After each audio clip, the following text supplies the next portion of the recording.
I'm a big fan of your channel, and I decided to share my story. I don't know if you'll be able to use it, as it doesn't really fit into the glitch in the Matrix category and it's not scary. It is a true story about a UFO sighting my brother-in-law had about 10 years ago. I really loved your UFO narrations. We live in South Alabama, in an area that is very rural. In the 2-mile stretch of road that is my neighborhood, there are about 10 houses spaced out with farming fields as far as you can see in between them. On one side, a 12-acre field separates my house from my neighbor's. My backyard is essentially a 2-acre grass field that joins my neighbor's backyard property, which is about an 8-acre field that ends at a woodline. On the other side of my house, there is a 60-acre farm field, which ends at the same woodline. This field is always planted with either corn, soybeans, or peanuts. So naturally, there is a lot of wildlife that will come and eat the crops that are planted.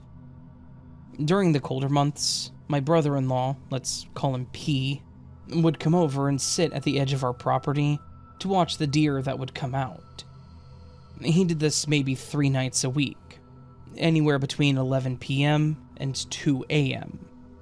There was a dirt mound covered with broom sage and a small cluster of trees and some brush at the very end of my property. P would drive his truck out there and position it at an angle so that these trees would be in front of him and to his left, and he would be facing the woodline.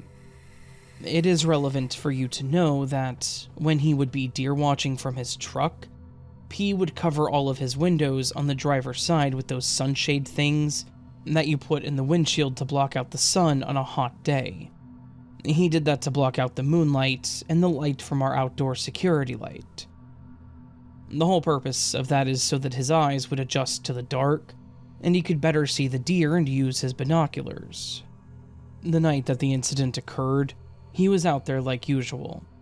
I was on the couch watching TV, and it was about 1 a.m.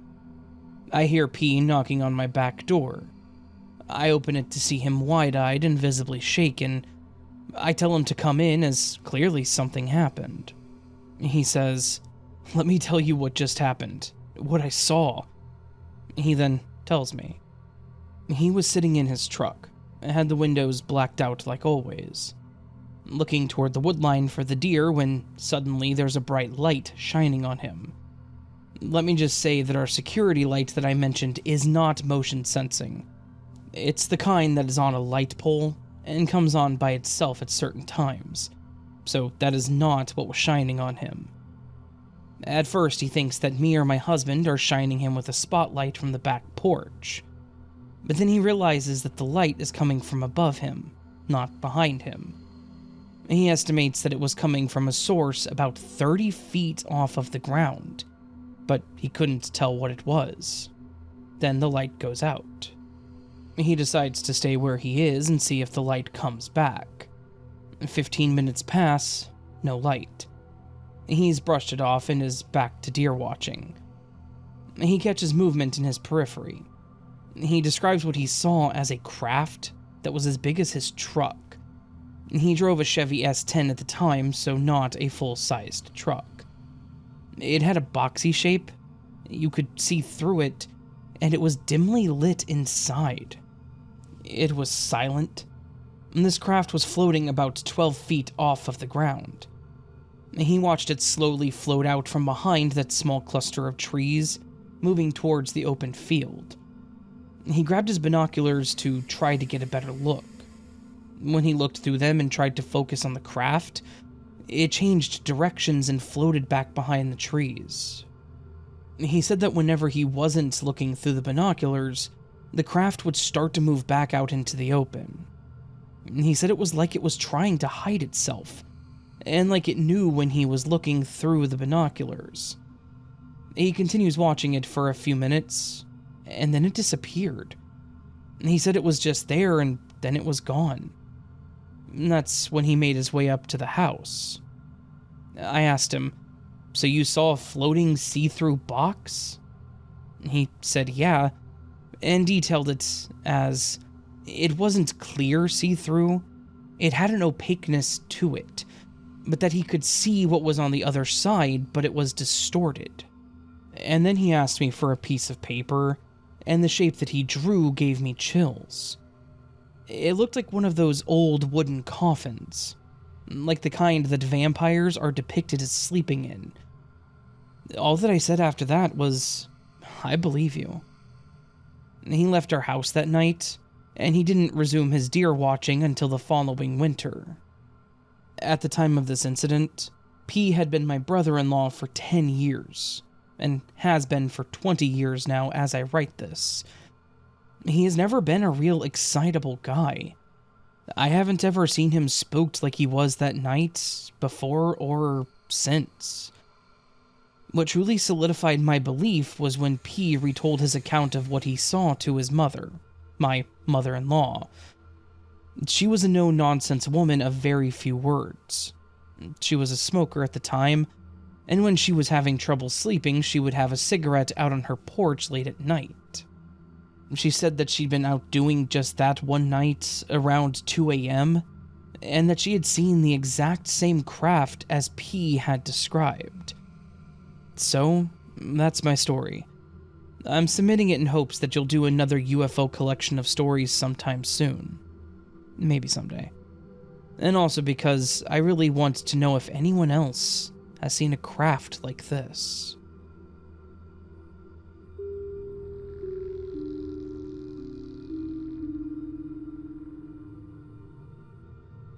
So, please keep in mind that this happened to me, male, 25, around 1 year ago while working as a second officer on a heavy lifting vessel during my watch.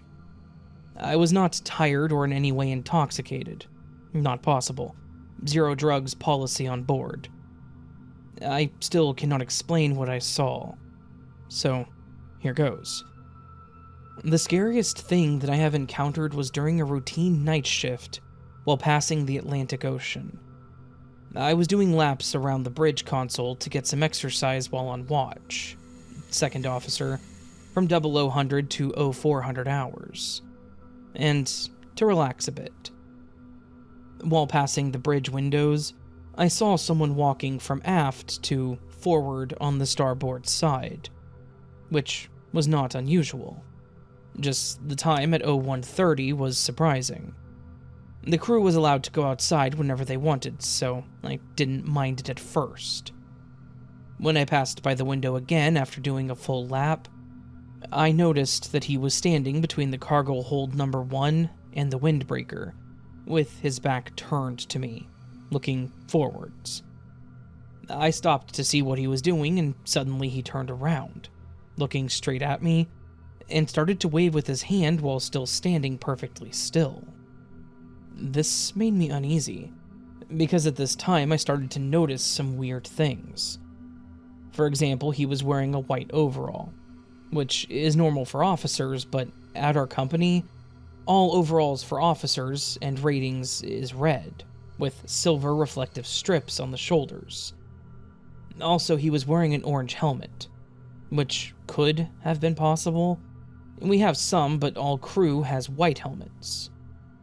Also, it should have been impossible to see me from forward. All lights on bridge were off and the deck lights were on, so reflecting when watching from below. So while this person is standing there waving, I walk over to the console and grab my radio and I try calling him. No response. He just kept waving, following me while walking around the bridge with his face. I saw him on the starboard side bridge and the radio was on port side bridge, near the cart table. After calling him again, I went back to the light console to turn on the bridge spotlights, which flooded the deck with lights.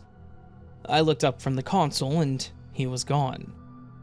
So I think to myself he might be hiding in the stairway to the paint store, or he's inside the passage to forward station inside the windbreaker. And I wait with the lights on. After 30 minutes or so, I decided to turn off the lights, but kept watching for some time and haven't seen him again. So the next morning I asked around if anyone was on deck during my watch, but everyone confirmed that they were sleeping during that time, which made sense to me. And it seemed like they were telling the truth. Also, no one owns white overalls, because, again, our overalls are all red. Why would anyone walk around on deck at 0130 hours? We have no safety round, and usually no additional lookout who is awake at this time. Usually it's only me during my watch. Some guys thought it was a prank, but no one knew anything about anyone planning or doing anything like this. Not even when I asked them to tell me the truth. I believed them because why would they lie about this? I mean, I wouldn't be mad about it. I'm not gonna lie, they would have gotten me good, so I would have laughed together with the prankster. But none said anything like it, or admitted to it, even months later. What really freaked me out about this is the stiff movement of this person, and the sudden staring while standing still. I can't explain what I saw, and I have no reasonable explanation to this day, because no one admitted to pranking me, or going on deck at this time. Also, the sudden disappearance when turning on the floodlights is still unexplained. I also checked the spot where I saw the person, and there was no evidence of him hiding anywhere. The paint store stairway in the entrance to Bosun's store was locked every evening, and it was still locked when I checked it in the morning. So, yeah. This was the only weird experience I had while working at sea for the last 5 years. I still cannot explain what I saw. I don't believe it was some hallucination, because I saw him for at least 5 minutes, from walking to facing forward, and standing in forward looking at me, and I turned away a few times to grab the radio or walk to the console. He only disappeared when I turned on the floodlights. But this was the only time that I saw anything like this.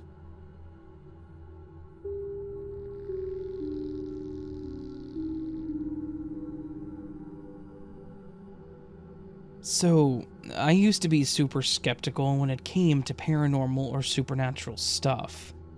A hardened non-believer of anything that wasn't right in front of my eyes on the regular. Obviously, that's not the case anymore, and I have a story to tell you that explains why I changed my perspective. I used to work for a rental company. I was contracted with them as a handyman doing basic fix-it work for their tenants. The company was a realty company that managed a few houses, some apartments, and duplexes. Things like that. It was a great paying job being in a small town and all, and most of the tenants were great people that were just happy to see me. This specific job that I got called on was a minor electrical issue at an old house that they were renting out on the edge of town. It was an older house, 2-story, really nice on the outside. I knocked on the door and an older gentleman greeted me with a bit of a scowl asking what I wanted. When I told him I was there to look at the electrical issue, his whole demeanor changed, and he welcomed me in. He explained that he was having issues with one of the lights in the attic, and that it would flicker every time the lights were on up there, but that he had changed the bulb and it didn't seem to fix the issue. He even said that he put in an LED, thinking that it was an issue with the bulbs. I told him I would go take a look, and then see if I could fix it, or if we needed to get a full-on electrician. I went up to the attic and, sure enough, he was right. There wasn't much room among the boxes, but I got into the attic, set up my stepladder, and checked out the housing where the flickering bulb was. It's not really important to the story, but I did find an issue with one of the wires that was an easy fix.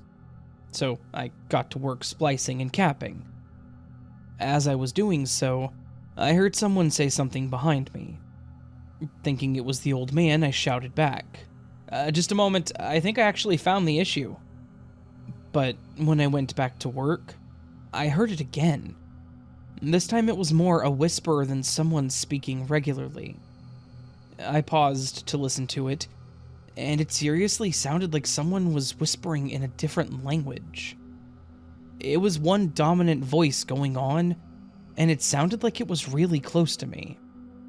It was creepy, but I just shook it off, thinking I was maybe hearing the TV downstairs, or just getting freaked out at the fact that I was standing in a dark, creepy, crammed attic. I finished replacing the wire and screwed the housing back into the ceiling. When I dropped my screwdriver, I reached down to grab it, and when I did, I paused. It occurred to me that the attic wasn't as dark as it should have been. I glanced over and noticed something glowing under an old and dusty sheet. The nosy part of me got the best of the situation, and I was curious as to what it was. So I stepped over and pulled the sheets to the side, only to find an old, big tube TV. It was just on a static screen, because it obviously didn't have an antenna or anything, and I was just kind of amused at seeing a model that old.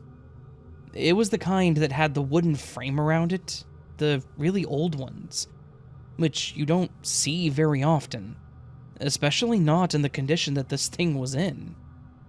As I was marveling over the TV, a thought clicked in my head. I mentioned a moment ago about how it wasn't as dark as it was supposed to be, because of the TV. And it should have been dark, because the power was off in the attic. I had flipped the breaker. There was no power going to anything up there.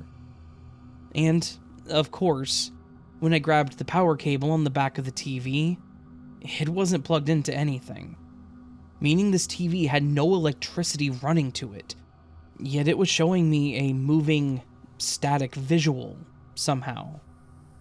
At that point, I was done. A haunted TV in a dark attic was the start to a horror movie, and I don't really like horror movies, so I went ahead and grabbed my tools and stepped down to flip the breaker back on and see if the light was fixed. It was, thankfully, and I went ahead and went down to tell the owner. He was satisfied, I was terrified but hiding it well, and everything was copacetic. So I told him to have a lovely night, and I left. That's probably the only time I've ever had something creepy happen on a job. And honestly, it might not sound like much, but an unpowered TV clicking on while you're working in a dark attic, it was enough to make me go from skeptic to maybe there is something more to this life. I haven't had any other paranormal encounters, and I'm pretty sure that if I had stuck around in that attic, I probably would have had something happen. Sure, that would have been a slightly more interesting story, but no thank you.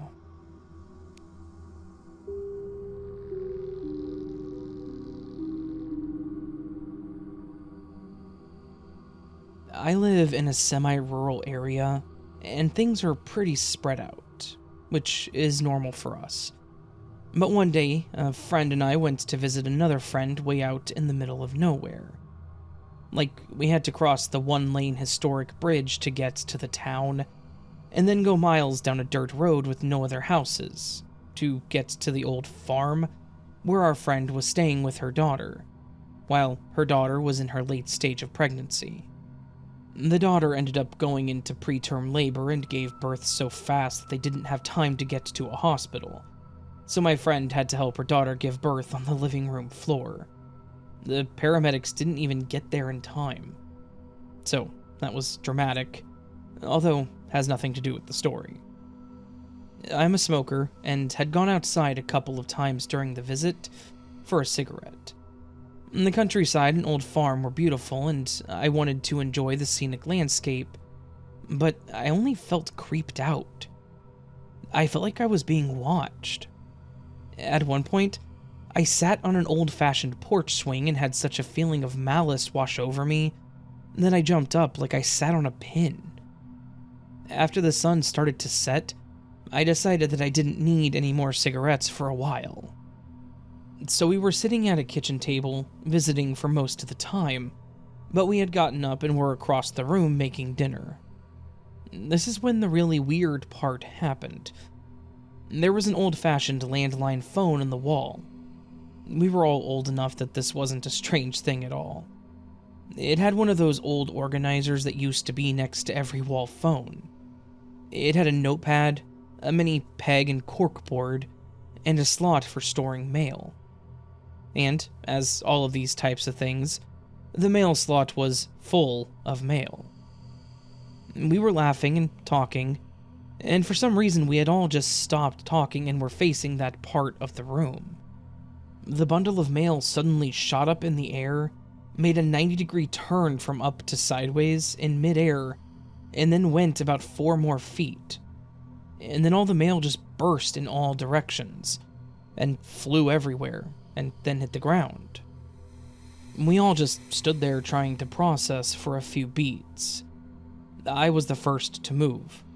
I stepped forward with the intent on picking up the scattered mail. I don't know what I was thinking. It was pure instinct to pick up something that had fallen. I made it 2 or 3 steps and was hit with a wall of freezing cold air and the feeling of dread. I instantly retreated, deciding that the mail could just stay on the floor. Some have suggested to me that the slot of overstuffed mail could have been somehow dislodged, and the tentative balance could have been slowly changing until it reached the point where gravity took over and the mail fell, which would be logical if the mail had simply fallen straight to the floor. It didn't. It shot straight up about 1 to 1.5 feet, or half a meter, and made a 90-degree angle, and moving fast went another 4 feet parallel to the floor. At this point, it had all been moving together as if it was one object, like someone had it in their hand. After traveling 4 feet, a little less than 1.5 meters, sideways, it stopped dead. And it was like that hand tossed a bunch of mail up in the air like confetti, and then it scattered in all directions as it dropped to the floor. Gravity just doesn't work that way. The minute we finished eating dinner, my friend and I pretty much fled. We didn't want to be rude and leave just as dinner was done cooking, so we did sit at the table to eat, but the moment that we could get out without being inexcusably rude, we couldn't get to the car fast enough. And we never went back. I know our friend didn't blame us. Plus, she moved back to her house just as soon as her daughter was settled with the new baby. I have since lived in a haunted house myself, and weird stuff happened a lot. But the feeling of malice and oppression that I felt that day is something I never want to experience again. So, that's the story. It was years ago, and I hadn't thought about it for a long time, but it came up the other day, and I thought that you could use it.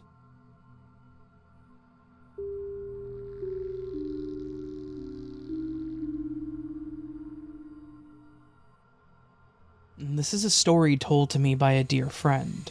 I have permission to tell the story, and I hope this extends to your podcast. The story happened to my friend's dad when his dad was 5 years old.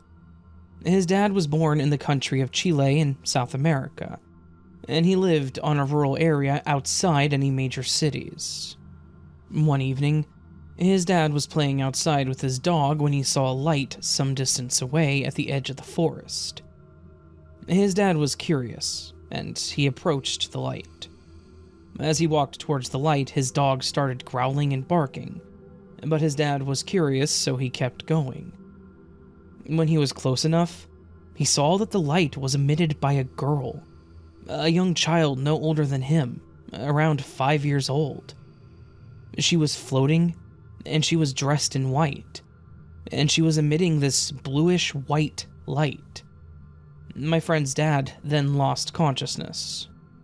When he came to, he was lying on the ground, and it was totally dark. Night had fallen. His dog was resting beside him. He simply stood up and returned to his house, not feeling well. 2 days later, my friend's father developed a high fever and had to be taken to the hospital. He had meningitis, so his brain tissue was swollen. He was in the hospital for 2 months, fighting for his life.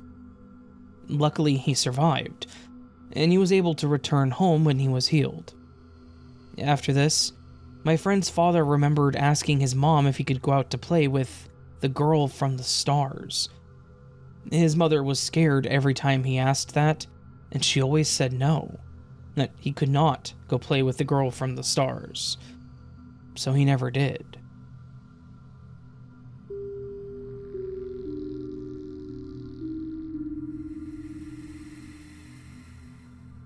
Hi Raven, longtime listener, first time poster. For the record, I'm a 17-year-old male.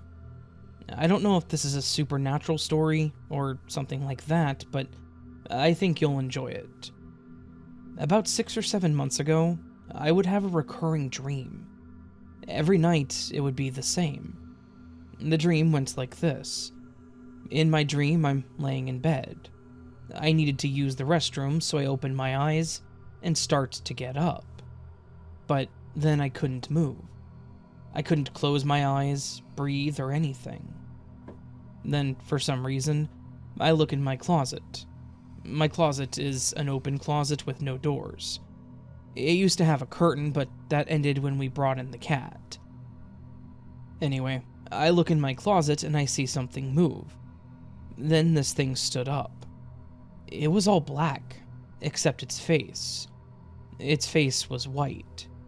The eyes on this thing were lidless, and they were perfectly round. There were 2 huge slits where the nose would be, and the mouth was twisted into a huge smile. Like a huge smile. Like its mouth was cut from ear to ear.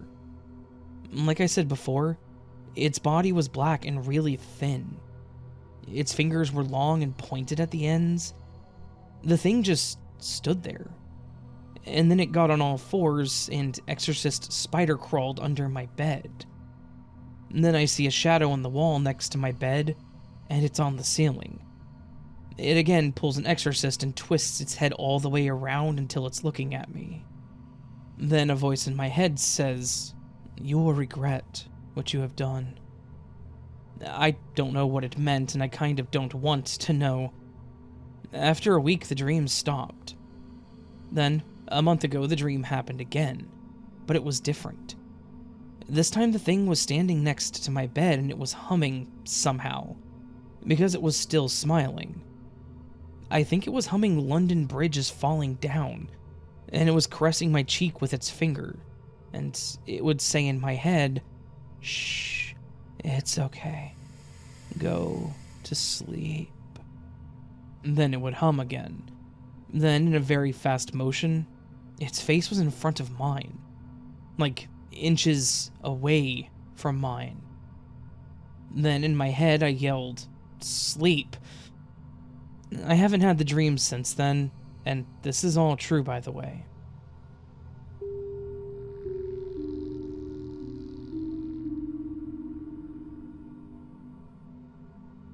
So, this happened when I was pretty young, probably 10 or 11 or around that age.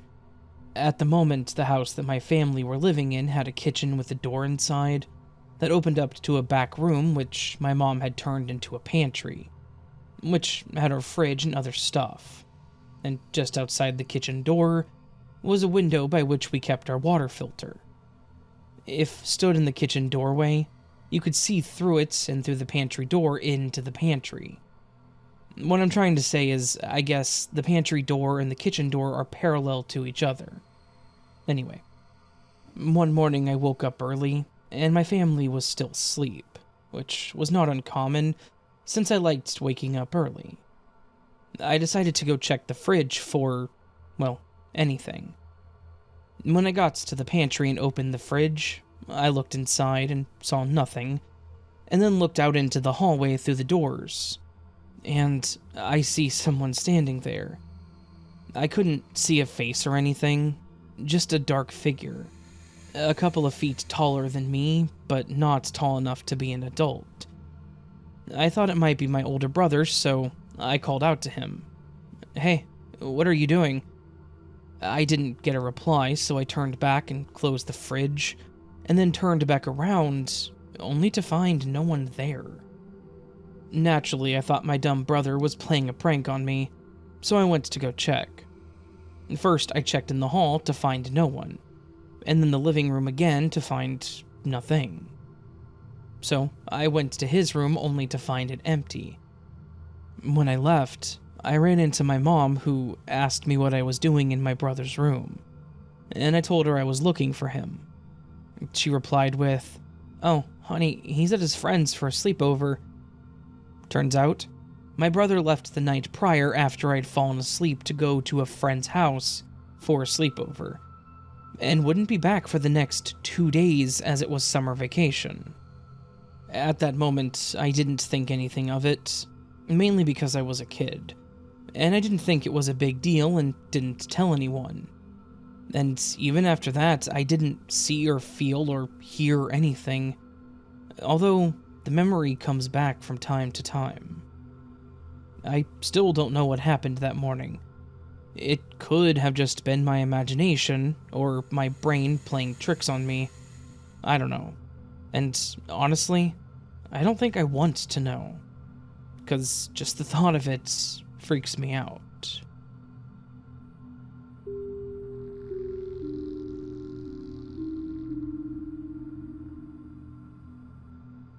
Hey Raven, I'm Tasniya from Bangladesh.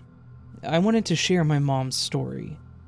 Once, I was listening to a Palladian meditation music for sleeping, and this was on my headphones. The next morning, I woke up and had breakfast. I saw that my mom was worried and seemed stressed out. I asked her what happened. She said that I had a crazy dream. She said that she saw 3 aliens in this dream. One was a mother, one was a father, and one was the child. They, the 3 aliens, were sleeping in my mom's bed. My mom screamed loud and said, "It's my house. Get out of my bed. Leave our house. Leave." And they just asked her to let them stay. They said that they weren't harming any of the members and that it was also their house. In the dream, my father gave them permission to stay, but my mom didn't because she was terrified.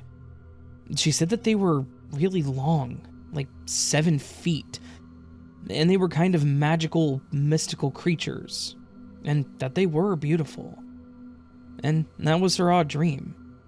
And the interesting fact was that the very next day, I had also seen them, but just the mother and the child, not the father. So, that's our true story, Raven.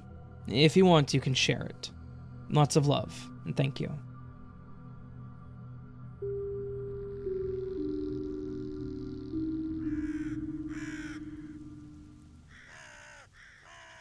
So, that, my friends, was a collection of some true, strange, and scary stories. A collection of stories that could fit into other places, but really I think they just fit together. Because all of them were strange, and all of them were scary. Strange and Scary Stories. Volume 2. Yeah. Anyways, hopefully you all enjoyed the stories. If you did, please do hit that thumbs up button, as it does help tremendously with these videos. You can also leave me a comment down below letting me know how you're doing, what you thought of the stories, which one was your favorite and which one was your least favorite, just that kind of stuff. Whatever you want to leave a comment on. Pretty much literally whatever. I'm open to any comments. You can also subscribe to the channel if you're new and liked what you heard, as that helps a lot as well. There's also the Patreon or memberships where you get early access to content like this, up to 24 hours early, sometimes a little more, depending on when I get it up. And yeah, sometimes a little less if I fail to upload it early. Yeah. But yeah, it's all just support for the channel. Never expected, always appreciated. Yeah. Don't really have much else to say today. My voice is a little scratchy, but that's okay. We're alive, we're living, we're going. I hope you all have a beautiful day. I hope I do see you again here very soon. But until then, remember, you are loved. You are valid. You are important. You are the best you that you can be. Do not forget it, and don't let anyone tell you otherwise. And until next time, my friends, much love, and sleep well.